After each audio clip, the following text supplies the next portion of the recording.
So this is for educational purpose only. Demonstrate ko sa inyo ngayon paano mag-install ng Kali Net Hunter dun sa Android phone niyo.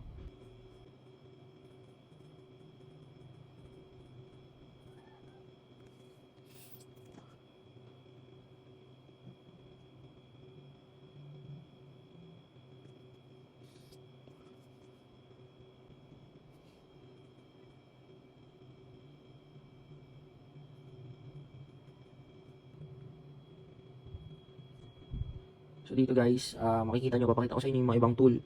Pero since hindi ako masyadong marunong sa Kali Linux, yan. Pero papakita ko lang sa inyo. So andito yung favorites, so makikita nyo dyan. Yan yung mga tool. So information gathering, meron tayong Nmap, yan nakikita. And then web application analysis, meron tayong SQL map.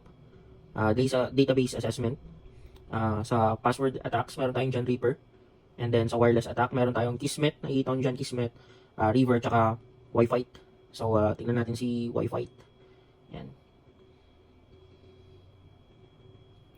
So, pwede kayong magkarga ng mouse dito sa phone mismo. So, palalakihin ko lang to. Yan.